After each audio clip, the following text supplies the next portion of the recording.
সবাইকে স্বাগত ডিবিসি নিউজের সাপ্তাহিক আয়োজন খেলার আড্ডায়। দর্শক, প্রতি সপ্তাহে যে সাম্প্রতিক খেলাধুলার যে বিষয়গুলো থাকে সেগুলো নিয়ে কিন্তু আমাদের এই সাপ্তাহিক আয়োজনে আমরা আলোচনা করে থাকি। আপনারা জানেন সাম্প্রতিক সময়ে বাংলাদেশের ফুটবলে এক নতুন তারকার আগমন হয়েছে। তিনি হামজা দেওয়ান চৌধুরী। সুদূর ব্রিটেন থেকে তিনি বাংলাদেশে এসেছেন। তিনি জাতীয় দলের জার্সিতে প্রথম ম্যাচটা খেলতে যাচ্ছেন এবং সেটা ভারতের মতো দলের বিপক্ষে। ইতিমধ্যে তিনি দলসহ তিনি শিলংয়ে পৌঁছে গেছেন, ভারতের শিলংয়ে। এই 25 তারিখেই ম্যাচ এবং সেই ম্যাচটা নিয়ে আমরা কথা বলবো।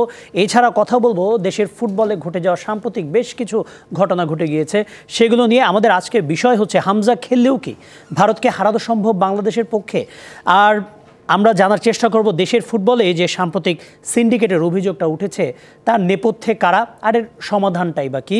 আজকে আমাদের স্টুডিওতে আমাদের সাথে আলোচনা করার জন্য আছেন জাতীয় দলের দুজন সাবেক তারকা, একজন জাতীয় দলের সাবেক গোলরক্ষক বিপ্লব ভট্টাচার্য এবং সাথে আছেন জাতীয় দলের সাবেক খেলোয়াড় ফরওয়ার্ড, তারকা ফরওয়ার্ড এবং একই সাথে অধিনায়কও ছিলেন জাহিদ হাসান এমিলি। আপনাদের দুজনকে স্বাগত আমাদের স্টুডিওতে। দর্শক, কথা বলছিলাম যে এই যে হামজা দেওয়ান চৌধুরী এসছেন জাতীয় দলের নতুন তারকা হয়ে, তো তিনি কেমন করবেন এটা জানার জন্য তো জাতীয় দলের তারকাদেরই আনতে হবে। সেই তারকারা এসছেন। এছাড়াও আমাদের সাথে থাকবেন এই হামজা দেওয়ান চৌধুরীকে বাংলাদেশে আনার পেছনে অনেকেই তো নেপথ্যে ভূমিকা রেখেছেন, তাদেরই একজন, তিনিও আমাদের সাথে যুক্ত হবেন কিছুক্ষণের মধ্যে অনলাইনে। আমরা আলোচনায় চলে যেতে চাই। শুরুতেই আমি জানতে চাচ্ছিলাম বিপ্লব ভট্টাচার্য, হামজা দেওয়ান চৌধুরী আসলেন, তাকে নিয়ে এই 2টা দিন যে একটা উৎসব মুখরতা ছিল, শেষ কবে বাংলাদেশে কোনো তারকাকে দেখে, হ্যাঁ মানে আমরা কম্পেয়ার করব না, আমরা কাজী সালাউদ্দিন, মুনিম মুন্না, হ্যাঁ কিংবা ধরেন আমরা কাউকে নিয়ে কম্পেয়ার করতে চাই না, কিন্তু হামজাকে নিয়ে যে ক্রেজটা এই যে 2-3 দিন ধরে হলো, ক্রেজটা কেমন দেখলেন? দেখুন, ধন্যবাদ কনক ভাই। আসলে আমার কাছে যেটা মনে হয়েছে হামজাকে নিয়ে, যে সবাই বলছে যে সবাই কিন্তু সবার আগে বলছে প্রবাসী। আমি কেন বলবো প্রবাসী? সে আমাদের সন্তান, বাংলাদেশের সন্তান, এটা আমাদের জন্য গর্বের বিষয়। সে ইংলিশ প্রিমিয়ার লিগে খেলে, অনেক বড় এক তারকা। আমরা ছোটোবেলায় যখন 80 দশকের কথা বলি, খুব ছোট ছিলাম, তখন বাংলাদেশের ফুটবলকে দেখতাম, যে মানুষের যে ক্রেজ দেখতাম, হামজা আসাতে মনে হয় যে সেই দিনগুলো আবার ফিরে এসেছে। আমার কাছে মনে হয় যে বাংলাদেশের ফুটবল যে একটা অবস্থানে, বিশ্ব দরবারে বাংলাদেশের ফুটবলকে এখন হামজা আসাতে যে একটা অবস্থান তৈরি করেছে, সেটা কিন্তু অকল্পনীয়, একটা স্বপ্নের মতো মনে হচ্ছে আমার কাছে। বিগত দিনগুলোতে হামজার মতো খেলোয়াড় ছিল না বলেই কিন্তু হয়তো আমরা ওই ধরনের একটা প্রসার যেটা বলে সেটা পাইনি। কিন্তু হামজা আসাতে টোটালি বাংলাদেশ ফুটবল টিমের চেহারা চেঞ্জ হয়ে গেছে। আজকে যারা আছেন আমি বলবো তারা লাকি যে হামজার মতো একটা খেলোয়াড়কে পেয়েছে, এটা আমাদের জন্য অনেক সৌভাগ্য। জাহিদ হাসান এমিলি, আমিও সেম প্রশ্নটাই করতে চাই, তবে একই সাথে যে আপনারা তো খুব বেশি দিন হয়নি খেলাটা ছাড়লেন, ওই সময় যদি এরকম হামজার মতো একজন তারকা যদি আপনাদের সাথে যোগ দিতেন, তাহলে মানে তখনও ভালো করেছেন, আপনারা সাফ জয় করেছেন, তারপরও আরও ভালো করতো কিনা টিমটা? অবশ্যই বিপ্লবদা যেটা বলছে, দেখেন এই ধরনের প্লেয়ার যখন আপনার টিমে থাকবে, আপনি কিন্তু মাঠে আপনার অন্যরকম একটা এক্সাইটমেন্ট কাজ করবে। এখন আমি জানি না আমাদের বাকি প্লেয়ার আসলে কীভাবে হামজাকে অ্যাকসেপ্ট করছে। আই হোপ যে তারা আসলে খুব এক্সাইটেড হয়ে আছে এই ম্যাচটা খেলার জন্য। কারণ আপনি একটা জিনিস সবসময় মনে রাখবেন, আপনার অফিসের কলিগ যত ভালো হবে আপনার কোয়ালিটি তত ভালো হবে, ইন্ডিভিজুয়ালি যদি আপনি চিন্তা করেন।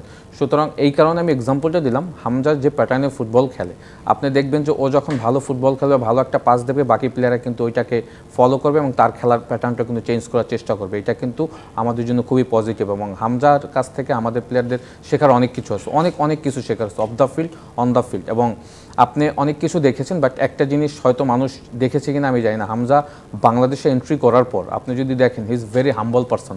আমি কোনো প্লেয়ারকে এত মানে হাসি খুশি, মানে কখনো তাকে বিরক্ত হতে দেখিনি, বাট বিরক্তির অনেক ভাব কিন্তু আমরা তৈরি করে ফেলেছি যেভাবে আমরা ডিস্টার্ব করেছি। ডিস্টার্ব বলবো না, মানে যেভাবে আমরা আসলে তাকে কাছ থেকে তার ছবি তুলেছি বা কাছ থেকে গিয়েছি, সে কিন্তু কখনোই বিরক্তি ফিল করেনি। এটা কিন্তু off the field. On the field সে যেদিন প্রথম ফার্স্ট ট্রেনিং সেশন করেছে বসুন্ধরা কিংস এরিনাতে, দেখবেন হি ইজ ভেরি পোলাইট এবং সবার সাথে এত তাড়াতাড়ি কোয়াপ করে ফেলেছে, যেটা আমাদের দলের জন্য খুব ইম্পর্টেন্ট। এবং এইটা যদি প্লেয়াররা রিয়েলাইজ করে যে হামজাকে যদি আমরা অন দ্য ফিল্ড তার যে খেলার যে সাপোর্টটা সেটা যদি করতে পারি, আপনি যেটা শুরুতে আপনার এন্ট্রিতে বলেছেন যে আমরা হামজার মাধ্যমে আমাদের দেশের ফুটবলের পরিবর্তন আনতে পারি কিনা, সেটা আমি ডেফিনেটলি দেখছি যে পরিবর্তন আসবে। পরিবর্তনটা কীভাবে আসবে দেখেন, ইন্ডিয়া যখন হামজাকে দেখেছে যে আমাদের দেশের ফুটবলে হামজার এন্ট্রি হয়েছে, তখনই কিন্তু ইন্ডিয়ান লড়ে চড়ে বসেছে এবং তারা কিন্তু সুনীলের মতো প্লেয়ারকে 40 বছর বয়সে রিটায়ারমেন্ট থেকে ব্যাক করিয়েছে এবং তারা কিন্তু খুব বেশ কনসার্ন আছে এই ম্যাচটা নিয়ে। সুতরাং আমরা কিন্তু এই ম্যাচটাতে কিছুটা হলো এগিয়ে থাকবো, মানে ম্যাচের আগে পর্যন্ত। বিগত দিনে কী হয়েছে, আমরা কিন্তু অনেকগুলি ম্যাচ আমি দাদা ইন্ডিয়ার সাথে খেলেছি, খুব ক্লোজলি ম্যাচ হয়েছে, বাট স্পেশালি যদি ব্যক্তিগতভাবে আমার কাছে বলেন এই ম্যাচটাতে আমি কিছুটা হলো বাংলা জলকে এগিয়ে রাখবো বিকজ অফ হামজা চৌধুরী। কারণ হামজাকে ঘিরে কোচের একটা অন্যরকম প্ল্যান থাকবে, তো হামজাকে ঘিরে যখন প্ল্যান থাকবে বাকি প্লেয়াররা যদি ওই জিনিসগুলি রিয়েলাইজ করে, এবং সাপোজ আপনি যদি 4-2-3-1 ফরমেশনে খেলেন, সেখানে যদি জামাল এবং হৃদয়কে দেখেন, আপনি যদি সামনে হামজাকে রাখেন, হামজাকে ঘিরে তাদের যে প্ল্যান থাকবে, তখন কিন্তু অটোমেটিক মিডফিল্ডে কিন্তু আপনার অনেক স্পেস তৈরি হবে। ওইটা যদি হৃদয় এবং জামাল বা যেই খেলুক, আমি জানি না কোচ কাকে খেলাবে, তারা যদি ওই জায়গাগুলি যদি একটু যদি ব্যালেন্স করতে পারে, আপনি দেখবেন ম্যাচটা কিন্তু আমরা কিছুটা হলে এগিয়ে থাকবো। সুতরাং অনেক কিছুই আছে হামজার এন্ট্রিতে। প্রবাসী না, দাদা যেটা বললো যে ওরা আমাদেরই সন্তান, অনেক প্লেয়ার কিন্তু এখন খেলার জন্য আমাদের দেশে কিন্তু পাইপলাইনে রেডি হচ্ছে। আপনি জানেন কানাডাতে সামিত সোম রয়েছে, সেও কিন্তু ইন্টারেস্ট ফিল করছে এখানে খেলার জন্য। লাইক হামজার কোয়ালিটি মানেরই প্লেয়ার, একটু হয়তো এদিক ওদিক হবে। সুতরাং এই ধরনের প্লেয়াররা যখন আপনার দলে ইনক্লুড হয়ে যাবে, তখন কিন্তু আপনি দেখবেন যে আপনার জাতীয় দল, আমাদের তো আসলে জাতীয় দলে মানুষ রেজাল্ট দেখতে চায়, হ্যাঁ, সেই রেজাল্ট যখন দেখবেন, এই ম্যাচটাই আপনি জিতেন না, দেখেন আপনি যেটা বলছেন যে দেশের ফুটবল যারা যেটা বলছে, আমাদের সময় পর্যন্ত কিন্তু দেখবেন যে আপনি সাংবাদিক, আপনি অনেক কাভার করেছেন, আমাদের কিন্তু 10-15-20 হাজার দর্শক কিন্তু রেগুলার লিগের ম্যাচে হতো। এখন তো আসলে ওই অ্যাবসেন্সটা হয়েছে, বাট হামজার মাধ্যমে আমার কাছে মনে হয় যে আমরা ফুটবল একটা জোয়ার দেখতে পাচ্ছি। আচ্ছা, অবশ্যই আমরা একটু কথা বলবো হামজা চৌধুরী নিয়ে। দুজন তারকা, সাবেক তারকা, তারা তাদের মতামতটা জানালেন। আমরা কথা বলতে চাই, আমাদের সাথে যুক্ত হবেন অনলাইনে রাশেদুল ইসলাম। তিনি একজন ফুটবলার ছিলেন, সাবেক ফুটবলার ছিলেন, তিনি সাংবাদিকতাও করেছেন, এখন তিনি পেশাদার ফুটবলের সাথে যুক্ত, একটি ক্লাবের সাথে যুক্ত। তিনি আমাদের সাথে যুক্ত হবেন। তিনি একটা সময় এই হামজা চৌধুরীর ইন্টারভিউ নিয়েছিলেন এবং সম্ভবত ওনার সাথে যে ইন্টারভিউটা ছিল, সেখানে হামজা চৌধুরী প্রথমবারের মতো ইচ্ছা প্রকাশ করেছিলেন বাংলাদেশের খেলার। রাশেদুল ইসলাম, আপনি শুনতে পাচ্ছেন, হামজা চৌধুরীকে আনার পরে আমরা অনেক উদযাপন করি, আমরা অনেক আয়োজন দেখি, কিন্তু সেখানে তাকে আনার পেছনে শুধু যে ফুটবল ফেডারেশন নয়, তার আগে আরও অনেকেই মাধ্যম হিসেবে কাজ করেছে, নানাভাবে ছোট ছোট ভূমিকা রেখেছে। সেখানে আপনার ভূমিকাটাও ছিল। এই যে হামজা চৌধুরী আজকে আসলেন, তিনি দলের সাথে ভারতে অবস্থান করছেন ম্যাচ খেলার জন্য, কতটুকু ভালো লাগে কাজ করে একজন সাংবাদিকের জন্য এবং একজন অবশ্যই ফুটবলারের জন্য? ধন্যবাদ। আসলে হামজার মতো একজন ফুটবলার যখন বাংলাদেশের হয়ে খেলার জন্য আসেন, এটা যে কোনো ফুটবলার থেকে শুরু করে ফুটবল সমর্থকদের জন্য একটা বড় পাওয়া। কোনো সন্দেহ নেই, তার মতো একজন ইংলিশ লিগে খেলা ফুটবলার অন্তর্ভুক্তিতে বাংলাদেশ দলের মানদণ্ডটা এখন অনেক উঁচুতে পৌঁছে গিয়েছে। আগে আমরা যখন প্রতিপক্ষের দেশগুলোর সঙ্গে খেলেছি, আমরা শুধু প্রতিপক্ষ নিয়েই ভেবেছি অমুককে, সুনীল ছেত্রীকে আটকাতে হবে বা আলী আশফাককে আটকাতে হবে। এখন প্রতিপক্ষরাও আমাদেরকে নিয়ে ভাববে যে না, বাংলাদেশ দলে হামজা চৌধুরীর মতো একজন ফুটবলার আছে, সুতরাং আমাদেরকে ওদের ব্যাপারে বাড়তি সতর্ক থাকতে হবে। খুবই স্বাভাবিক। আপনি দেখেন বাংলাদেশে পা রাখার পর থেকে হামজার ক্রেজটা কোথায় পৌঁছে গিয়েছে। বাংলাদেশ ফুটবল দলের খোঁজ খবর এখন সবাই রাখার চেষ্টা করতেছে। এখন মনে করেন যে আমাদের দেশে যারা এলিট শ্রেণীর ফুটবল সমর্থক বলবো, যারা আগে শুধু ইউরোপিয়ান ফুটবল নিয়মিত থাকতো, তারা এখন বাংলাদেশের ফুটবলের খোঁজ খবর রাখতেছে। তার মানে এলিট ফুটবল শ্রেণীর ড্রয়িং রুমে ঢুকে গেছে বাংলাদেশের ফুটবলটা। অবশ্যই। রাশেদুল ইসলাম, একটু আগে জাহিদ হাসান এমিলি একটা কথা বলছিলেন, আমার কাছে মনে হচ্ছে খুব গুরুত্বপূর্ণ কথা, যে ফুটবলারদের রিয়েলাইজ করতে হবে তারা কার সাথে খেলছেন এবং তাকে সেই আশ্বাসটা দিতে হবে যে তুমি যে দলে এসেছো এটা একটা পারফেক্ট প্লেস এবং তুমি আমাদেরকে তোমার নিজের সতীর্থ হিসেবে মনে করতে পারো এবং তুমি আমাদের উপর ভরসা রাখতে পারো on the field and of the field. আপনারও কি তাই মনে হয় ফুটবলার সেটা রিয়েলাইজ করতে পারবে? কারণ অনেক সময় আমরা অনেক কিছু অজুহাত দিতাম, বাট যখন হামজার মতো একজন ওয়ার্ল্ড ক্লাস ফুটবলার আপনার টিমে থাকবে, তখন কি অজুহাত দেওয়ার খুব একটা বেশি সুযোগ থাকবে? রাশেদ, আপনি ট্রেনিং থেকে শুরু করেন, দেখেন আমরা যে ছবি দেখতেছি সামাজিক যোগাযোগ মাধ্যমে বা বাংলাদেশ ফুটবল ফেডারেশন থেকে পাঠানো যে ছবিগুলো দেখতেছি বা ভিডিওগুলো দেখতেছি, দেখবেন হামজা কিভাবে বাংলাদেশ দলের সঙ্গে মিশে গেছে। মনেই হচ্ছে না যে প্রথম দলের সঙ্গে যোগ দিয়েছে, বা আদার্স যে প্লেয়াররা আছে আমাদের ন্যাশনাল লেভেলের সম্মানিত ফুটবলাররা, তারা কিভাবে হামজার সঙ্গে মানে খুব মানে ক্লোজ হয়ে গেছে, মানে অল্প সময়ের মধ্যে। এটাই একটা মানে টপ ক্লাস প্লেয়ারের গুণ, খুব দ্রুত সময়ের মধ্যে টিমের সঙ্গে মিশে যাওয়া এবং অন্যান্য প্লেয়ারদেরকে আপন করে নেওয়া। আর হামজার যে বিনয়, তার প্রশংসা তো করতেই হবে। আমরা সামাজিক যোগাযোগ মাধ্যমে দেখতেছি তার বিনয়ের প্রশংসা কিন্তু সবাই করতেছে। এত বড় একটা প্লেয়ার হওয়া সত্ত্বেও সে যেভাবে সবকিছু মানে ম্যানেজ করতেছে, অসাধারণ। অবশ্যই আমার শেষ প্রশ্ন, হামজা এলেন, তিনি খেলবেনও ভারত ম্যাচ নিয়ে। সত্যি কথা বলতে ফুটবল ফেডারেশনের যিনি সভাপতি তিনিও কিন্তু বলেছেন অতটা বড় প্রত্যাশা যে করছেন এমনটা নয়, যেহেতু ওদের টার্ফে খেলা এবং খুব একটা অন্যরকম একটা ভেন্যুতে খেলা হচ্ছে, মানে কলকাতার বাইরে কিংবা পশ্চিমবঙ্গের বাইরে, মানে শিলংয়ে খেলাটা হচ্ছে। এই ম্যাচ নিয়ে কতটুকু আশা করছেন এইটা একটা। আর তার থেকে বড় ব্যাপারটা জানতে চাইছিলাম, হামজার জন্য এখন আসলে জাতীয় দলে কি কি পরিবর্তন করা প্রয়োজন, কি কি পরিবর্তন আনা প্রয়োজন, যাতে তার মনে হয় যে সে একটা পেশাদার দলের সাথে যুক্ত আছে এবং পেশাদারি কায়দায় তারা তাকে চাচ্ছে। আমি আপনার প্রশ্নের দুইটা পার্টের সেকেন্ড পার্টটা প্রথমে বলি। সেটা হলো সাধারণত এই ধরনের যারা মানে টপ ক্লাস প্লেয়ার, ওরা অনেক ভালো ফ্যাসিলিটিসের মধ্যে থাকে, এটা খুবই স্বাভাবিক। আপনি খেয়াল করে দেখবেন লেস্টার সিটিতে যখন ছিল 14 জনের মেডিকেল টিম, কারণ একটা বড় খেলোয়াড় বা বড় টিমের কাছে মেডিকেল টিমটা খুব গুরুত্বপূর্ণ। রিকভারি প্রসেস থেকে শুরু করেন একটা ম্যাচ বা একটা ট্রেনিং সেশন এর শেষের যে রিকভারি প্রসেস থেকে শুরু করে পরবর্তী ট্রেনিং সেশন পর্যন্ত এই ধাপগুলো খুবই গুরুত্বপূর্ণ। সুতরাং আমার মনে হয় এই জায়গাটা আমাদেরকে খুব গুরুত্ব দিতে হবে। এই আমাদের যে ম্যানেজমেন্ট আছে সেখানে আপনার এই ফিজিও বা আদার্স যে ডক্টর, এই জায়গাটা খুবই গুরুত্বপূর্ণ দিতে হবে, কারণ এটা খুব সেন্সিটিভ ইস্যু। আর আদার্স যে বিষয়গুলো আছে আস্তে আস্তে ডেভেলপ হবে আমি বিশ্বাস করি, এবং সেটা আপ টু মার্কই আমার মনে হচ্ছে। কারণ বাংলাদেশ টিম 5 স্টার হোটেলে থাকে, সবকিছু ভালো সুযোগ সুবিধা পাচ্ছে, কিন্তু এই জায়গাটা একটু নজর দিলে খুবই ভালো হবে। অবশ্যই। আর ম্যাচের ব্যাপারটা যদি বলতেন। আর ম্যাচের সেটা আমরা ভিতরের থেকে যেটা শুনতে পাচ্ছি, আমরা এতদিন বাংলাদেশ টিম যেটা 4-4-2 ডায়মন্ড শেপে খেলতো, 4-4-2 ডায়মন্ড শেপে রাখার সম্ভাবনা আছে, বা আবার 4-2-3 যেতে পারে। সেক্ষেত্রে হামজাকে প্রাধান্য দেওয়া হচ্ছে, হামজার প্লেইং স্টাইলকে প্রাধান্য দেওয়া হচ্ছে। হামজা ডিফেন্সিভ মিডফিল্ডার রোলে খেলবে 4-2-3-1 পজিশন। যদি ফরমেশনে খেলা হয় সেক্ষেত্রে হৃদয়ের সঙ্গে হামজা খেলবে 8 নম্বর পজিশনে, সে বক্স টু বক্স মিডফিল্ডার হিসেবে খেলবে, তাকে উঠানামা করার একটা সুযোগ রাখা হচ্ছে কাবরেরার পক্ষ থেকে। বা 4-4-2 যদি ডায়মন্ড শেপও খেলে থাকে, সেটা আপনার ইনসাইড মিডফিল্ডার রাইট সাইডে খেলবেন, যেটা আগে আমরা সাধারণত জনি বা অন্যকে খেলতে দেখছি। বাট তার ডিফেন্সিভ রোলটাই এখানে প্রাধান্য পাচ্ছে, একই সঙ্গে তাকে একটা ফ্রি রোলে বক্স টু বক্স খেলার সুযোগ রাখতেছেন কাবরেরা, এখন পর্যন্ত আমরা যা জানতে পারছি। জি, অবশ্যই আপনাকে ধন্যবাদ রাশেদুল ইসলাম আমাদের সাথে যুক্ত হওয়ার জন্য। আশা করি পরবর্তীতে কোনো এক ফুটবল সম্পর্কিত অনুষ্ঠানে আবার কথা হবে আপনার সাথে। ধন্যবাদ। রাশেদুল ইসলাম বলছিলেন, আমি একটু বিপ্লবদার কাছে জানতে চাচ্ছিলাম যে হামজা চৌধুরীকে নিয়ে আমাদের আয়োজনটা অনেক, ওইটাই আমাদের ফুটবলারদের জন্য এটা রিয়েলাইজ করাটা কতটুকু দরকার। কারণ হচ্ছে যে অনেক সময় দেখা গিয়েছে যে আপনারাও যখন ন্যাশনাল টিমে খেলেছেন কিংবা ক্লাব দলে খেলেছেন, অনেক সময় দেখা যায় যে তাল মিলিয়ে খেলাটা খুব গুরুত্বপূর্ণ হয়ে দাঁড়ায়। মেন্টালিটি বোঝাটা এটা ফুটবলের জন্য কতটুকু গুরুত্বপূর্ণ? এখানে অবশ্যই গুরুত্বপূর্ণ। আর আমার কাছে যেটা মনে হয় যে এমিলিও বলেছে, রাশেদ বলেছে যে হামজা আসার পরে যে আমার কাছে মনে হয় যে হামজা কখনো বাংলাদেশে এর আগে আসেনি। আমার কাছে মনে হয়েছে যে একদম পরিবারের একজন সদস্য, এমন যে এত হাম্বেল, প্রত্যেকটা খেলোয়াড়ের সাথে কোচিং স্টাফ বলেন, মিডিয়া, প্রত্যেকের সাথে সে যে ম্যানেজ করেছে এত সুন্দর করে, মনে হয়েছে যে একটা আমাদের ঘরের ছেলে এসেছে। তো আমি ওই দিক দিয়ে বলবো যে আমরা সত্যি লাকি, এবং যারা ওর সহপাঠী আছে তারা সবাই লাকি যে এই ধরনের একটা হাই প্রোফাইল খেলোয়াড় এসে এত তাড়াতাড়ি আমাদের সাথে অ্যাডজাস্ট হওয়া, এটা কিন্তু অসাধারণ ছিল। এবং আমি মনে করি যে টিমের এখন মেইন যেই পার্টটা, যেটা ইন্ডিয়াতে আমাদের খেলাটা কিন্তু ইন্ডিয়ায় বুঝতে হবে যে আমরা এমন একটা ভেন্যুতে খেলতে যাচ্ছি।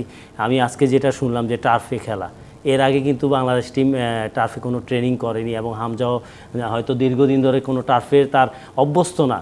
তো এই সিচুয়েশানে জানি না কীভাবে ম্যানেজ করবে, কিন্তু আমি মনে করি যে হামজা কিন্তু professional player, most professional player. আমাদের ম্যাচটা খেলতে হবে, আর আমি মনে করি যে হামজাকে সাপোর্ট করা উচিত। প্রত্যেকটা খেলোয়াড় তার বল পাসগুলো বুঝতে হবে, সে কী ধরনের বল চাচ্ছে, কী ধরনের সে মুভমেন্ট করবে। এই জিনিসগুলো যদি আমাদের খেলোয়াড়রা এই কয়েকদিনের ট্রেনিংয়ে বুঝতে পারে, এটা আমাদের জন্য অনেক ভালো হবে। কারণ ইন্ডিয়ার অ্যাগেনিস্টে কিন্তু আমরা অনেক টাফ একটা ম্যাচ খেলতে যাচ্ছি।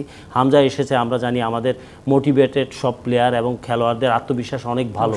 তো আমরা যদি এই জিনিসটা কাজে লাগাতে পারি হামজাকে দিয়ে, তাহলে আমার বিশ্বাস যে এই ম্যাচটা আমরা ভালো কিছু করে দেখাতে পারবো, ম্যাচ জিততে পারবো আমরা, আমার বিশ্বাস। অবশ্যই আমরা আরও কথা বলবো জাতীয় ফুটবল দল নিয়ে, তাদের ইন্ডিয়া ম্যাচটা নিয়ে। আমাদের একটা বিরতি নিতে হচ্ছে, আমরা একটা বিরতি নিচ্ছি। কথা বলছিলাম বাংলাদেশের ফুটবল নিয়ে, হামজার আগমন নিয়ে। আমরা আরও কথা বলবো, আমাদের সাথেই থাকুন।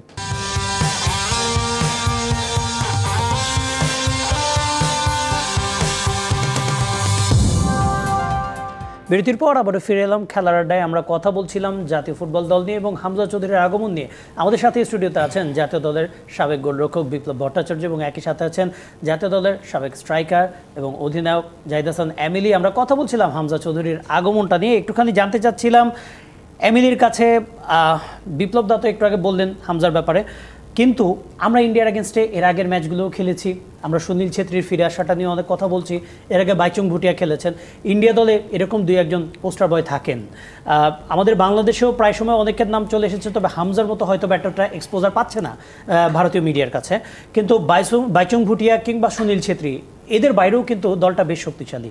আইএসএলের পারফর্মারদেরকেই নিয়ে গড়া হয় টিমটা। এই ইন্ডিয়ার এগেনস্টে কি হামজাকে নিয়ে হারানো কতটা পসিবল হবে, এইটা যদি একটু বলতেন। না, হারানো তো অবশ্যই পসিবল। আপনি যদি লাস্ট প্রিভিয়াস ম্যাচগুলি দেখেন, সেখানে কিন্তু ইন্ডিয়া যে আমাদেরকে খুব মানে আহামরিভাবে খুব হারিয়ে গেছে বা খুব বেশি মার্জিনে জিতছে সেরকম কিন্তু কোনো রেকর্ড নেই। প্রত্যেকটা ম্যাচ কিন্তু ক্লোজ ম্যাচ হয়েছে। এবং আপনি যদি লাস্ট ম্যাচটা দেখেন, সম্ভবত লাস্ট ম্যাচ আমরা সল্ট লেগে খেলেছিলাম 1-1, যেটা ড্র হয়েছে, এবং সাদের গোলে কিন্তু আমরা 1 গোলে লিডে ছিলাম। প্রচুর দর্শক আসছিল, সেখানেও কিন্তু আমরা আমাদের মেন্টাল স্ট্রেংথের পরিচয় দিয়েছি। ইন্ডিয়ার সাথে ইস মাই এক্সপিরিয়েন্স অলসো, আমার মনে হয় দাদা আমার সাথে এগ্রি করবে, আমাদের সাথে কোনোদিন ইন্ডিয়া যত উপরের দলই থাকুক, যত ওদের স্টার প্লেয়ারই থাকুক, আমাদের সাথে কোনোদিন কম্পিটিটিভ ম্যাচ হয়েছে কখনো তারা আমাদের সাথে খুব মানে এমন না যে 60-40 ম্যাচ খেলে তারা ম্যাচ জিতে গেছে। 50-50 ম্যাচ হয়েছে, কিছু ম্যাচ ড্র হয়েছে, কিছু ম্যাচ হয়তো তারা জিতেছে, বাট আমাদের পারফরমেন্সও কিন্তু ডেফিনেটলি ভালো ছিল। এবং আপনি সুনীলের ব্যাপারটা হয়েছে যে সুনীল আমাদের জন্য সবসময় একটা থ্রেটের ব্যাপার, থ্রেটের বিষয়। এবং লাস্ট যদি 3-4টা ম্যাচ দেখেন, আপনি 2013-র সাফের কথা মনে আছে কিনা, যেটাতে আমি আমরা 1-0 গোলে লিডে ছিলাম, আমরা 89 মিনিটসে গিয়ে ইভেন 2013-তে আমরা গোয়াতে একটা ফ্রেন্ডলি গেম খেলেছিলাম, ওখানে আমরা 2-1 লিডে ছিলাম, শেষ মুহূর্তে সুনীলের গোলে ম্যাচটা 2-2 গোলে ড্র হয়। এই ধরনের অনেক ক্লোজ ম্যাচ আছে ইন্ডিয়ার সাথে আমাদের সবসময় 50-50 ম্যাচ আমি মনে করি, বাট এই ম্যাচটা আমি সবসময় বলেছি কিছুটা হলে আমরা এগিয়ে থাকবো। এবং রিসেন্টলি যদি ইন্ডিয়ার পারফরমেন্স দেখেন, ইন্ডিয়ার পারফরমেন্স কিন্তু মানে খুব ভালো পারফরমেন্সে কিন্তু তারা নাই। তাদের আপনি বলেছেন যে তাদের আইএসএল প্লেয়ার আছে, তাদের লিস্টন ক্লাসও আছে, তাদের ডিফেন্সের সন্দেশ জিঙ্গানিয়া আছে, অনেক ভালো প্লেয়ার আছে, বাট আমাদের সাথে খেলতে আসলে তারা কিন্তু একটা ব্যাকফুটে থাকে সবসময়। এবং তাদের কোচও কিন্তু তাদের মালদ্বীপ ম্যাচের পরে তার ইন্টারভিউতে বলেছে যে বাংলাদেশ এই মুহূর্তে বেশ ভালো অবস্থায় রয়েছে। বাট আমি এই ম্যাচটাকে কিছুটা এগিয়ে রাখবো এই কারণে, কারণ প্রেশারটা কিন্তু ইন্ডিয়ার উপরে থাকবে।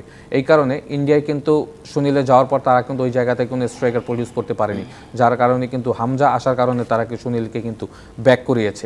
সুতরাং তারা কিন্তু বড় একটা প্রেশারে রয়েছে। আর আমাদের যে জায়গাটা হয়েছে যে আমাদের দল হিসাবে যদি আমরা হামজাকে প্রপার সাপোর্টটা করতে পারি, যেটা রাশেদ বলেছে যে আমরা কোন ফরমেশনে খেলবো, হামজাকে আসলে আমরা কীভাবে ইউজ করবো, 4-2-3-1 হতে পারে, 4-3-3 ডায়মন্ড শেপ মিডফিল্ডও খেলতে পারে।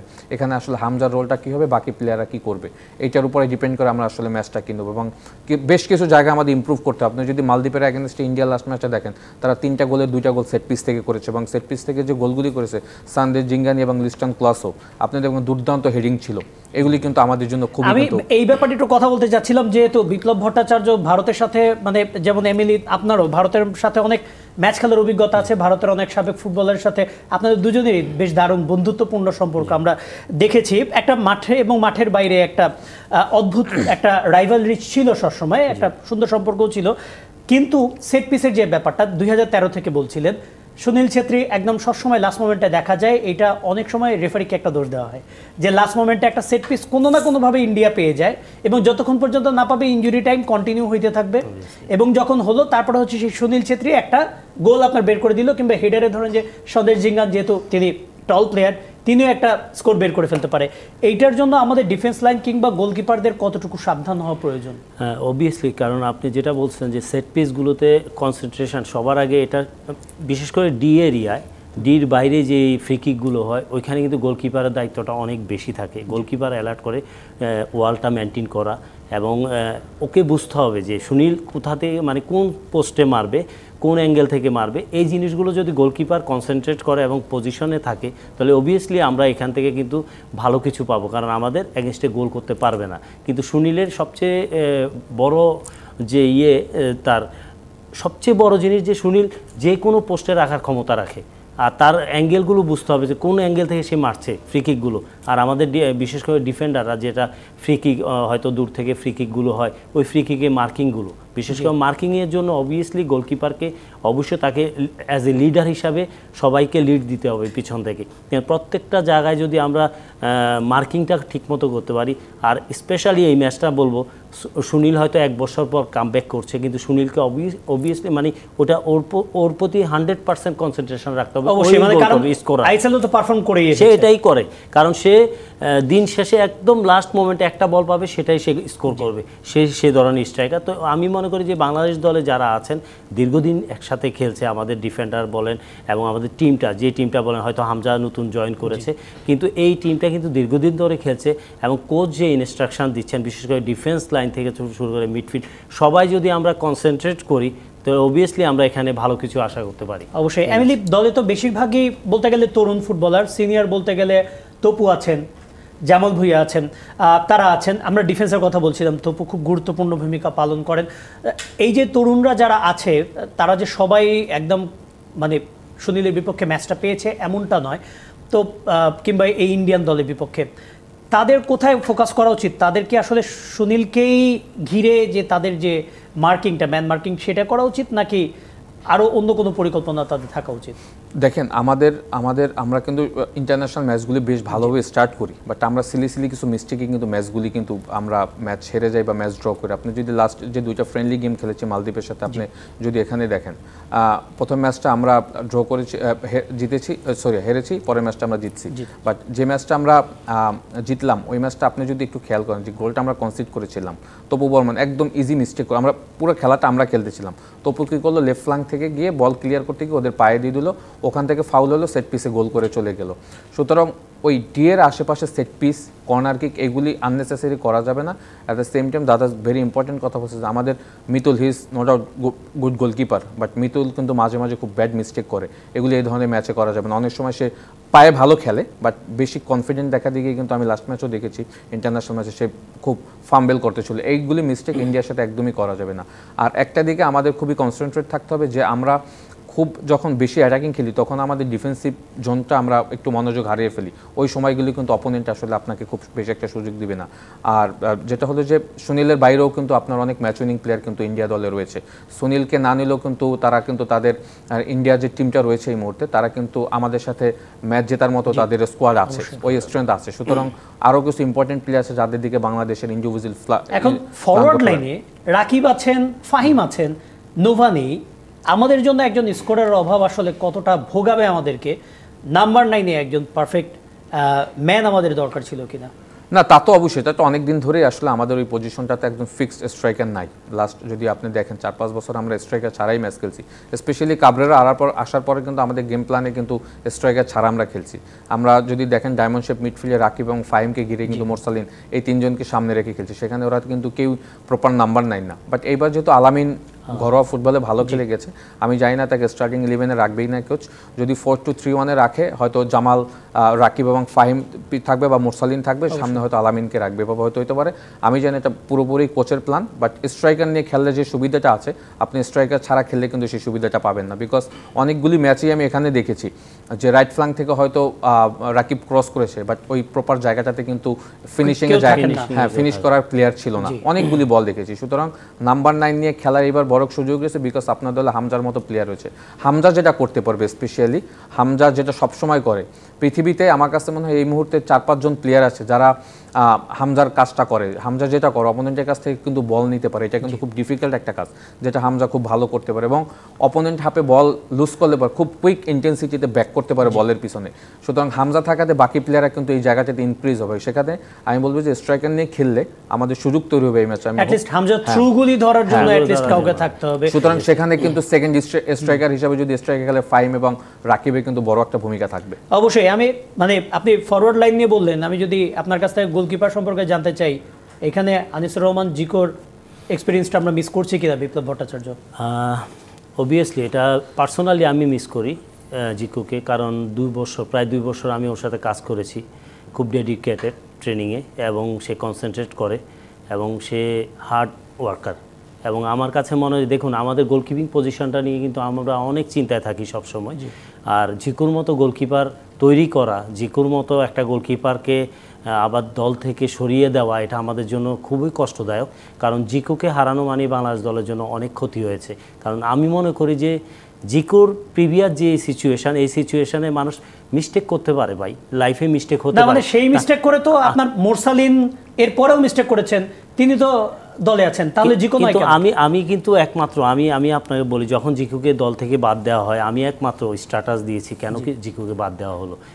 কারণ আমি মনে করি আমরা একটা ম্যাচ মনে হয় ঢাকার মাঠে মিতুল ইনজুরি হওয়ার পর আমরা লাস্ট 1-1 গোলে ড্র করেছিলাম মনে হয় ম্যাচটা লেবাননের সাথে মনে হয়। তো লাস্ট 10 মিনিটে জিকু থাকা অবস্থায় জিকুকে খেলানো হয়নি। তো আমার কাছে দেখুন, আমি জিকুর পারফরমেন্স 2 বছর আমি খুব কাছ থেকে দেখেছি। জিকু এশিয়া কাপে দুর্দান্ত খেলেছে, সাফে বেস্ট গোলকিপার হয়েছে। এই জিকুদের মতো গোলকিপারকে যদি আমরা জাতীয় দলে না রাখি, ফিউচার আমরা অলরেডি খুব লিমিটেশন ভালো গোলকিপার। তো আমার মনে হয় যে জিকুকে জাতীয় দলে খুব তাড়াতাড়ি ফেরানো উচিত।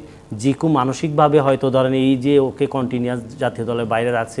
আর আমার কাছে সবচেয়ে খারাপ লেগেছে জাতীয় দলের লাস্ট 38 জন খেলোয়াড় ডেকেছে, তার মধ্যে 5-6 জন খেলোয়াড় বিশেষ করে জিকেও ছিল, তাদেরকে কেন ট্রেনিংয়ে না দেখে বাদ দিয়ে দেওয়া হলো? একটা খেলোয়াড়কে অসম্মানিত করা, এটা কিন্তু আমার কাছে, আমি অ্যাজ এ প্রাক্তন খেলোয়াড় হিসাবে নিজেকেই মনে হচ্ছে যে নিজের লজ্জাবোধ হচ্ছে যে এটা কেন করবে। আমি ট্রেনিংয়ে যাব, খেলোয়াড়কে ডেকেছি, সে যদি পারফর্ম না করে তখন বাদ দেওয়া হতো। কিন্তু এভাবে দলে ডেকে যদি ট্রেনিংয়ে না নিয়ে বাদ দেওয়া হয়, এটা অসম্মানিত করা। তো আমি মনে করি জিকোদেরকে আমাদের দলের দরকার, জিকোকে দরকার, কারণ জাতীয় দলের জন্য। কারণ আমাদের গোলকিপিং পজিশনটা যারা আছে সবাইকে আমি সম্মানের সাথে বলি, আজকে মিতুলের যদি কিছু হয়, সুজনের কিছু হয়, ফিউচার আমাদের গোলকিপারকে, আমাদের হাতে গোনা খুব কম লিমিট গোলকিপার। আজকে শ্রাবণ আছে, তো আমার মনে হয় শ্রাবণটা কিন্তু এখনো কিন্তু অনেক শেখার আছে, তো সুযোগ আছে। জাতীয় দলে গোল পোস্টে থাকবে অবশ্যই, ধরেন জিকোর মতো গোলরক্ষক থাকা উচিত ছিল। আমি সেটাই ফিল করছি। অবশ্যই আমরা এই যে মানে এইখানে জাতীয় দলের যে গড়ার প্রক্রিয়াটা আছে, মানে ও নেই কেন, আছে কেন, এগুলো নিয়ে অনেক কথা হয়ে থাকে। সাম্প্রতিক সময় আমাদের জাতীয় দল নিয়েই একটা বড় ধরনের বিতর্ক হয়ে গিয়েছে। আমরা এটা নিয়েও কথা বলতে চাচ্ছিলাম। আমরা আরেকটা বিরতি নিতে হচ্ছে। বিরতি থেকে ফিরে এই যে জাতীয় দলে ভালো কিছু খেলোয়াড় বাদ পড়ে যায়, কিছু প্রশ্নবিদ্ধ সিদ্ধান্ত হয়, সেগুলো কেন হচ্ছে, কিছু অভিযোগ আসে, সিন্ডিকেট একটা অভিযোগ আসে, সেই অভিযোগটা নিয়েও কথা বলবো। আমাদের সাথেই থাকুন।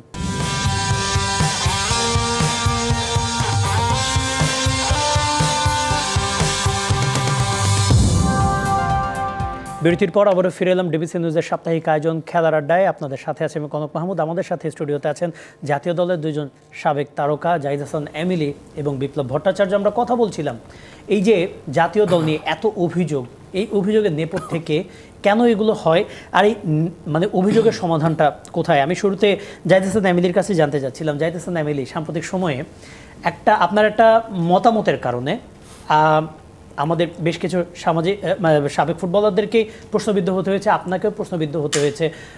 সম্ভবত আপনার মানে সোশ্যাল সাইটে আপনাকে অনেক হুমকিও দেওয়া হয়েছে, আমি যতটুকু ধারণা করতে পারি। কিন্তু মানে এই যে এই সিন্ডিকেট যে অভিযোগটা, এইটার সাথে কি মানে যদি আপনার নামটা জড়ানো হয়, এটা মানে আপনি কি এটা মেনে নেবেন কিনা, আর এরকম আসলে কিছু হয়ও কিনা, এটা আপনি বলতে পারবেন কিনা? না, বাইরে থেকে আমি ফুটবল ফেডারেশনের পার্ট না। হ্যাঁ, আমি ফুটবলার, আমি এখন ফুটবল ফেডারেশনের কোনো রিলেটেড না। আমি আমার মতামত ওপিনিয়ন দিতে পারবো, বাট সেই যে ফুটবল ফেডারেশন আমার কথা মতো যে সেই কাজগুলি করবে, সেখানে কিন্তু কোনো তার যুক্তি নেই। এজ এ স্বাধীন বাংলাদেশে আমার মতামত দেওয়ার এক্সপিরিয়েন্স রয়েছে এবং আমি দিতে পারবো, সেটা স্বাধীনতা আমার রয়েছে। বাট আমার কথা হচ্ছে যে আমি যে মতামতটা দিয়েছি সেটা আগে পুরোটা দেখতে হবে, দেন আপনি আমাকে আমার সম্পর্কে আপনাকে জানতে হবে। হয়তো আমি একটা মতামত দিয়েছি, সেটা অল্প একটা ক্লিপস দেখে আপনি হয়তো আমার সম্পর্কে ভুল ধারণাটা তৈরি হয়েছে, আপনি পুরো ইন্টারভিউটা কিন্তু দেখেননি। সুতরাং এই ধরনের ভুল বোঝাবুঝি নট অনলি আমি, আমার মনে হয় যে আসলাম ভাই, আলফাজ ভাই, বিপ্লবে আমরা সবাই কিন্তু আমরা এই দেশেরই প্লেয়ার। সবার ফুটবল দর্শনও সমান নয়, আপনার মতের দ্বিমত কিন্তু তার থাকতে পারে, থাকবেই। কোচদের যেমন আপনার ফুটবল দর্শন মেলে না, ফুটবলারদেরও মেলে না অবশ্যই, তাই না? আমার ব্যাপারটা হচ্ছে যে আমাকে যেমন বলেছিল যে হামজা চৌধুরী এবং সাকিব আল হাসানের ব্যবসায়টা টানা হয়েছিল। সাকিব আল হাসান তো এই দেশের ক্রিকেটে একজন বড় সুপারস্টার এবং সে 17-18 বছর জাতীয় দলকে সার্ভিস। আমি বলছি হামজা যেহেতু মাত্র এসছে, সে জাতীয় দলকে যখন সার্ভিস দেবে ক্লাব ফুটবলে নো ডাউট সে তার পারফরমেন্স করে এবং ইংলিশ প্রিমিয়ার লিগের প্লেয়ার, তার সম্পর্কে বলারও আমার কোনো অবকাশ নেই, ক্ষমতা নেই। সুতরাং আমি বলবো সে যখন এই জাতীয় দলকে সার্ভিস দেবে, সে যখন তাকে অন্য উচ্চতায় নিয়ে যাবে, তখন সাকিব আল হাসানের সাথে তখন হামজা সাকিবের নিচে পড়ে যাবে। একটা সময় এরকম হবে যখন সাফ ফুটবল চ্যাম্পিয়ন হবে, এশিয়ান কাপ কোয়ালিফাই আমরা করে ফেলবো, তখন তো ফুটবলের সাথে অনেক কিছু রিলেটেড হবে না।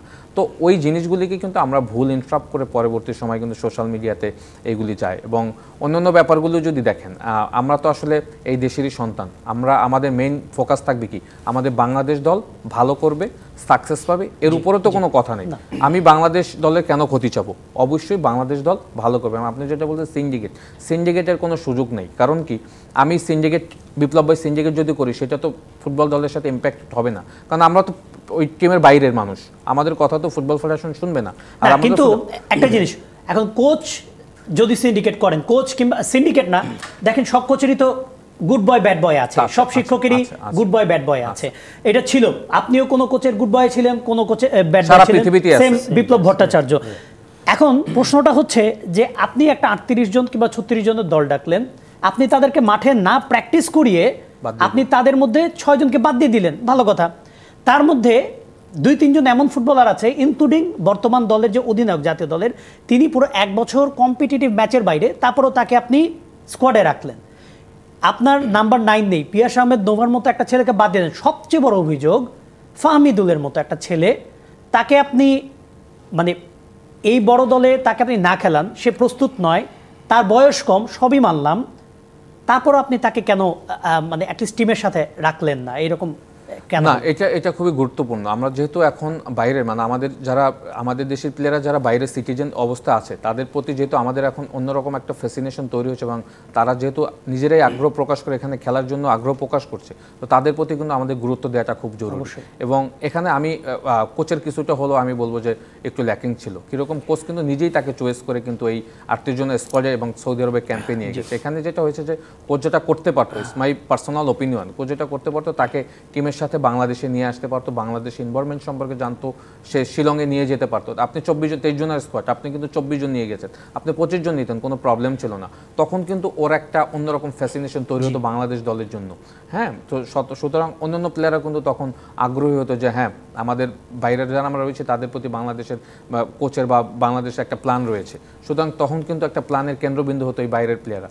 সুতরাং আমি বলবো যে এটা হলে আমার মনে হয় যে ফাহমুদুলের যে বিষয়টা, সেটা এত দূর গড়াতো না। কারণ আমরা যতটুকু সোশ্যাল মিডিয়ার মাধ্যমে জানি, his good player, talented player, 18 বছর বয়সী, তার অনেক সামনে লং ফিউচার রয়েছে, তাকে নিয়ে আসলে হয়তো সেই একটু ইনক্রিজ ফিল। অবশ্যই, মানে ফাহমিদুল বাদ পড়ার পরে, আমরা দর্শক জানিয়ে রাখি, ফাহমিদুল বাদ পড়ার পরে সাবেক ফুটবলাররা যারা কিনা এই ব্যাপারে প্রতিবাদ জানিয়েছেন, তাদের মধ্যে একজন বিপ্লব ভট্টাচার্য, যিনি কিনা তাৎক্ষণিকভাবে সামাজিক মাধ্যমে তিনি কিন্তু একটা পোস্ট দিয়েছেন। একজন ফুটবলার এটাই করতে পারেন, এর থেকে তো বেশি করার সুযোগ খুব কম থাকে একজন সাবেক ফুটবলার। তারপরেও আমি একটু জানতে চাচ্ছিলাম, বিপ্লব ভট্টাচার্য যে অভিযোগগুলো করেছি সেটা তো ঠিক আছে, আপনার লামিনে ইয়ামাল, তিনি ইউরো জিতলেন 17 বছর বয়সে। আমি মারাদোনা, পেলের ওই উদাহরণ পর্যন্ত যাব না, ওনারা আরও গ্রেট প্লেয়ার, ওনারাও কিন্তু 17 বছর 18 বছর বয়সে খেলা শুরু করেছে। কিন্তু আমাদের মাস্টার ট্যাকটিশিয়ান জনাব হাভিয়ার ক্যাব্রেরা, তিনি কেন আসলে বয়স কম বলে তিনি আসলে কি বুঝাতে চেয়েছেন? দেখুন, সিচুয়েশন যখন হয়, যেদিন হয় জিনিসটা, ওই দিনই কিন্তু হ্যাভিয়ার বলেছে তার বয়স কম, বা অনেকেই বলেছে মানে কোচিং স্টাফে যারা ছিল। তো আমার কাছে যেটা মনে হয়, দেখুন এই মানে 2-1 দিন মানে যেদিন প্রথম সে ট্রেনিংয়ে নামে, আসার পর ফাহমিদুলের প্র্যাকটিস দেখে কিন্তু উনিই মুগ্ধ হয়েছেন কোচ। তো ফাহমিদুলের মধ্যে যে কিছু কোয়ালিটি আছে, সে কিন্তু ট্রেনিংয়ে সেটা প্রুভ করেছে। আর সবচেয়ে বড় জিনিস, সে ইউরোপে বড় হয়েছে, আর তার সে কোয়ালিটি আছে বলে সে বাংলাদেশ জাতীয় দলে খেলার জন্য এসেছে। আর আজকে আমি যে বলেছিলাম যে আমি হতাশ হয়েছি, ডিউ টু হতাশ হওয়ারই কারণ ওর মতো একটা খেলোয়াড় যদি থাকতো হামজার পাশে, তাহলে ইন্ডিয়া টিম আরও ভয় পেত। আর পাশাপাশি আপনি দেখুন আজকে যেই সিচুয়েশনটা তৈরি করেছে, এটা খুবই সিম্পল একটা ব্যাপার ছিল। মাঠে হয়তো আজকে যেটা আমি আবু সাদাতের একটা লাইভ দেখেছি ফেসবুকে, উনি টোটালি সব কিছু বলেছেন যে ওইখান থেকে একটা ক্লু পেয়েছে, যে কোনো প্লেয়ার বা অফিসিয়াল হোক আমাদের ন্যাশনাল টিমের, তারাই বলেছে যে মাঠে কি হয়েছিল সেদিন। তো কন্টিনিউয়াস তাকে পাস দিচ্ছিল না আমাদের গোলকিপার শ্রাবণ। তো এর মধ্যে হাসান আল মামুন সাইড থেকে কিন্তু শ্রাবণকে বলছিল তুমি বল দিচ্ছ না কেন, কিন্তু শ্রাবণ সেই জিনিসটাই করছে। তো আমার মনে হয় যে এর জিনিসের জন্য যদি ও তো রিয়েক্ট করবে, সে এসেছে ট্রেনিং পিচে তো এমন অনেক ঘটনাই ঘটে থাকে, অনেক সময় এমিলি ভাইয়ের সাথেও আপনার কিন্তু মাঠে অনেক কিছু হয়ে যেতে পারে। আপনার ট্রেনিং পিচে যেটা হয় সেটা কিন্তু একেবারে প্রুভেন কোনো ট্রুথ নয়, হয়তো বা এইটার আমরা একটা গল্প যেখানে আছে তিনিও কিন্তু বলতে পারছেন না। এখানে কি আসলে কোচ হাভিয়ার ক্যাব্রেরার এটা ক্লিয়ার করা উচিত কিনা, যদি বয়স কম হয় এই কারণে ফাহমিদুল জায়গা পায়নি, যদি এই জিনিসগুলো হয় এটা তো বলা উচিত। কারণ এই যে শ্রাবণের মতো একটা ছেলে, বাচ্চা একটা ছেলে গোলকিপার, সেও তো নানাভাবে ব্যাশিং এর শিকার হচ্ছে অনলাইনে, যেটা কিনা এমিলি আপনাকে হতে হচ্ছে, বিপ্লব আপনাকে হতে হচ্ছে। সবচেয়ে বড় জিনিস আমার কাছে মনে হয়েছে যখন এই জিনিসটা হয়েছে, তো কোচের সাথে যখন ফাহমিদুল কথা বলেছে, তো ও হয়তো ওর ল্যাঙ্গুয়েজে বলেছে, কারণ ও স্প্যানিশ জানে, ফাহমিদুল হয়তো কথা বলেছে কোচকে, সে নাকি বলেছে যে আমরা আবু সাদাতের যে ইয়েটা পেলাম আর কি ভিউটা, সে বলল যে কোচ তুমি কোচ না শ্রাবণ কোচ। সো এই কথার জন্য যদি যে কোচ, সে কিন্তু লাইক এ ফাদার, হ্যাঁ, সো এই জিনিসের জন্য যদি তাকে পরের দিন টিম থেকে বের করে দেওয়া হয়, আমার মনে হয় যে ওইখানে কিন্তু আমাদের ম্যানেজার ছিল, কোচিং স্টাফ ছিল, সবার সাথে কিন্তু পরামর্শ করা উচিত ছিল হ্যাভিয়ারের, যে আমি ওর মতো একটা খেলোয়াড়কে কিভাবে বাদ দিই। আমি যারা সাথে সাথে 30 সেকেন্ড একটা জিনিস এক্সাম্পল দিই। এটা 2013 সালের ঘটনা। জামাল কিন্তু এই দেশে প্রথমে আসছিল 2011 তে, রিয়াসাত আনন্দ তিনজন এসেছিল। জামাল প্রথম আসে 2011 তে, তখন বিপ্লব দা আমাদের টিমের ক্যাপ্টেন ছিল, আমরা বিকেএসপি তে ট্রেনিং ক্যাম্প করি। জামালকে কিন্তু ইলিয়াবস্কি তখন কোচ ছিল মেসিডোনিয়ার, জামালকে কিন্তু রাখেনি। জামাল যখন 2013 সালে আসে তখন কিন্তু সে সাব ফুটবলে খেলে। আমার স্পষ্ট মনে আছে জামালকে ইনক্রেজ করার জন্য আমরা যেটা করেছি, অনেকে হয়তো আমাদের ভিতরের অনেক কিছু জানে না, বাইরে থেকে হয়তো রিউমার দিয়ে অনেক কিছু লেখালেখি করে। স্পষ্ট মনে আছে মামুন ওই সময় অফিসিয়াল ক্যাপ্টেন ছিল, বাট মামুন শ্রীলঙ্কার সাথে ফ্রেন্ডলি গেম ছিল যশোরে, মামুন ওই ম্যাচটাতে উপরে উঠে গিয়েছে, পরে আম্বানটা আমার হাতে ছিল, আমিও 86 মিনিট আমাকেও সাবস্টিটিউট ছিল। আমি যখন উপরে উঠে যাই তখন আমার টিমে কিন্তু অনেক সিনিয়র প্লেয়ার ছিল, লাইক নাসির, লিঙ্কন, অনেক প্লেয়ার ছিল যারা আম্বানটা পাওয়ার যোগ্যতা, বাট আমি কিন্তু আম্বানটা জামালকে দিয়েছিলাম বিকজ ইমপ্রেস করার জন্য। জামাল ডেনমার্ক থেকে আসছে, রিসেন্টলি আমাদের দলের সাথে যুক্ত হয়েছে, আমি চিন্তা করছি ও যদি ইনক্রিজ ফিল করে, এবং সে ওই সময় ভালো পারফর্ম করতেছিল, আমি আমার ক্যাপ্টেন আম্বারটা কিন্তু জামালের হাতে পরে দিয়ে আসছিলাম। সুতরাং এই ধরনের বন্ডিং আপনি যদি না করতে পারেন, এই ধরনের বন্ডিং যদি আপনার ভিতরে তৈরি না হয়, তখন কিন্তু একটা ক্লাশ হয়। আর এর জন্য মেইন কাজটা করতে হবে কিন্তু কোচদের আর আমাদের। আমি কি মনে করি প্লেয়ারদের ভিতরে কখনো সিন্ডিকেট, এটা প্রশ্ন না, ভালো প্লেয়াররা কোনোদিন সিন্ডিকেট করতে পারে না, আমি বিশ্বাস করি এটা। আমি আরেকটা জিনিস বলি, যেটা হলো আমাদের ফুটবল ফেডারেশন থেকে বর্তমান প্রেসিডেন্ট উনি আসার পর থেকেই ভালো মানের খেলোয়াড়দেরকে, বিশেষ করে যারা আমাদের দেশীয় খেলা প্রবাসে আছেন, তাদেরকে আনার জন্য অনেক চেষ্টা করে যাচ্ছেন। তো আমার মনে হয় যে এই যে ফাহমিদুলের ঘটনা, আমি মনে করি যে এই যে আমাদের ফুটবল ফেডারেশন এত চেষ্টা করছে ভালো ভালো খেলোয়াড়দের কিভাবে ইনভলভ করবে, এই জিনিসটার দিকে লক্ষ্য রাখা উচিত। অবশ্যই আমাদের লক্ষ্য রাখা উচিত। অনেক ধন্যবাদ বিপ্লব ভট্টাচার্য আপনাকে, একই সাথে জাহিদ হাসান আমিলে আপনাকেও। দর্শক যেটা বলছিলেন আমাদের অতিথিরা, হ্যাঁ এখন বিদেশি ফুটবলার আসছে, মানুষের আগ্রহ বাড়ছে হামজার কারণে। এখন যে ফুটবলার আসছেন তাদেরকে আমরা কেন নিচ্ছি, কেন বাদ দিচ্ছি, অ্যাটলিস্ট একটা যদি পরিষ্কার ধারণা পাওয়া যায়, তাহলে আমাদের সমর্থকরাও নিশ্চয়ই ভবিষ্যতে আমাদের জাতীয় দলের প্রতি আরও আগ্রহী হবে, আরও বিশ্বাস রাখতে পারবে তারা। এই প্রত্যাশা শেষ করছে আজকের আয়োজন। ধন্যবাদ সঙ্গে থাকার জন্য।